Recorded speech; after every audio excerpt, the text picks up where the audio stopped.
Donald Trump today has effectively announced a total military blockade of Cuba, and the United States State Department has warned the new authorities in Venezuela that America is ready to deploy its troops to this country for governance. If these very new authorities do not follow Washington's orders, there are already cries of oppression and tyranny in Cuba, but the essence remains the same. Trump has declared a state of emergency in the country. The signed decree will allow Washington to impose tariffs against those countries that sell or supply oil to Cuba, which means that Havana will soon be unable to survive. But that's not all. According to politicians, the United States is considering a radical scenario, a complete blockade of maritime supply routes to Cuba to increase economic pressure.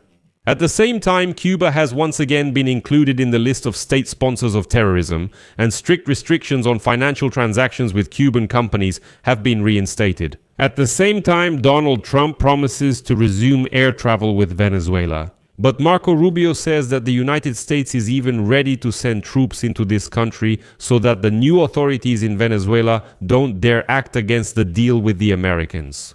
My name is Alexi Pecci. Let's discuss this topic together, but before we start, I ask you to subscribe to this channel, like the video, and leave your comment below. Also, subscribe to my Telegram channel, Pecci News. The link to it is in the description of this video. There we publish breaking news as it comes in.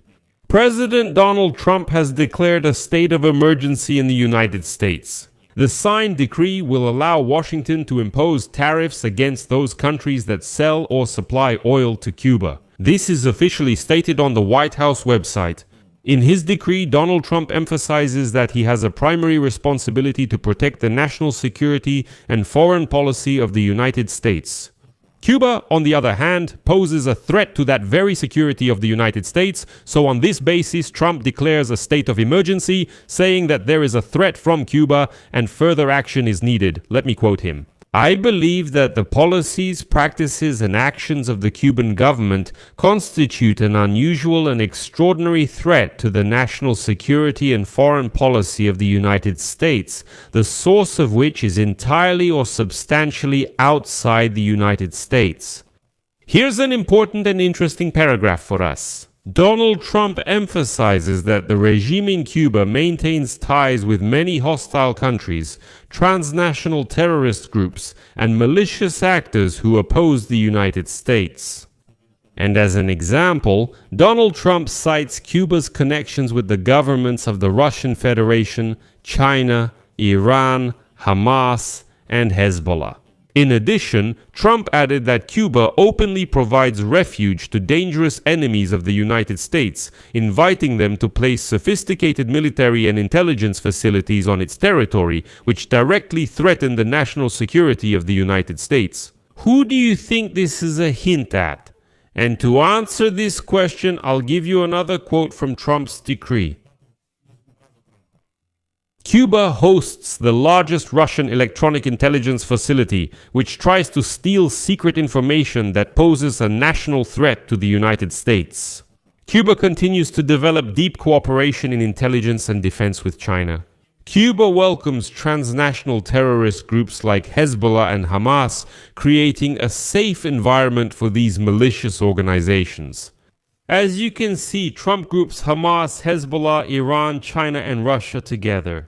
Trump added that due to the national security threat to the United States from Cuba, he believes it is necessary to establish a tariff system against those countries that help the island with oil. Another quote. Starting from the date this order comes into effect, goods imported into the United States that are products of any other country which directly or indirectly sells or otherwise supplies oil to Cuba may be subject to an additional ad valorem duty rate in accordance with subsections B and C of this section. In other words, Trump essentially stated that if someone wants to help Cuba, that's their right, go ahead and help, but there will be consequences for it. Considering the United States' focus on Western Hemisphere affairs, I believe this mainly signals Mexico, and I'll explain why.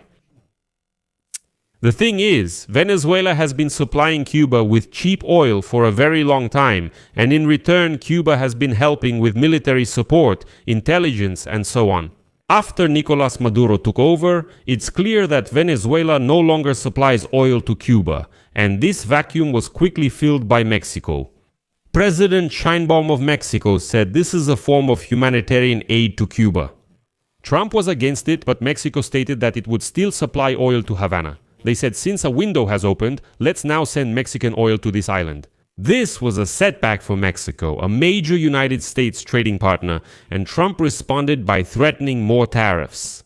At the same time, it is already being reported that the blockade of Venezuela by American forces and Washington's pressure on Mexico have deprived Cuba of two stable sources of oil and fuel oil supplies, which it uses to generate electricity. And so, as analysts say, with the current level of demand and its own small oil production, Cuba will have enough of all this for only 2-3 weeks, no more, which could threaten the very existence of the Cuban regime. And against this backdrop, Cuba made a strong statement regarding the actions of the United States, accusing Washington of preparing a new wave of economic pressure and a complete blockade of fuel supplies to the island. Cuban Foreign Minister Bruno Rodriguez made the following statement, quote, "We condemn before the whole world this blatant act of aggression against Cuba and its people, who have already endured for more than 65 years the longest and harshest economic blockade ever imposed against an entire nation. To justify such actions, the United States uses a long list of lies intended to portray Cuba as a threat that it is not. But in reality, the only malicious influence in our America is the influence of the United States government, which tries to subjugate peoples and countries to its will, depriving them of their resources, sovereignty, and independence." The statement from the Cuban Ministry of Foreign Affairs also says that the United States resorts to blackmail and coercion of other countries, forcing them to join the blockade policy against Cuba. According to Rodriguez, countries that refuse to support these restrictions are threatened with arbitrary and malicious tariffs that violate the rules of free trade. You know, if that's how they're reacting in Cuba, then they really understand that Trump's strategy might work, and the regime in Havana could come to an end. But it's important to note here that the United States has once again included Cuba on the list of state sponsors of terrorism, after which Havana sternly declared that they are not conducting any negotiations with the United States government. Well, in the current situation, maybe they should have. And so, against this backdrop, Cuba's former ally Venezuela also remains under pressure from the United States, while Trump declares that it's about time to restore civil air travel with that country. Guest Secretary of State Marco Rubio stated directly that if the new authorities in Venezuela do not cooperate normally with the Americans, the United States is ready to send in its troops and force them to do so. Here they'll quote a long statement from Marco Rubio. "We are ready to use force to ensure maximum cooperation if other methods prove ineffective. We hope that this won't be necessary, but we will never shy away from our duty to the American people and our mission. But let me note, there is no war against Venezuela, and we have not occupied that country. There are no American troops on its territory. This was a law enforcement assistance operation. The ultimate goal is to achieve a transitional stage that will result in a friendly, stable, prosperous, and democratic Venezuela, where all segments of society are represented in free and fair elections. So it can be said with confidence that the capture of Nicolas Maduro by the Americans at the beginning of January was just the beginning of the story."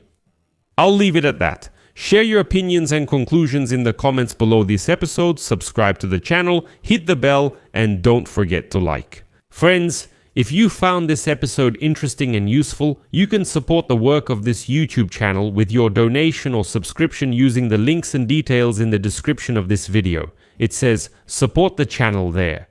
Choose any format that's convenient for you. I will be grateful for any support you give. That's all for now. Take care of yourselves. Goodbye, everyone.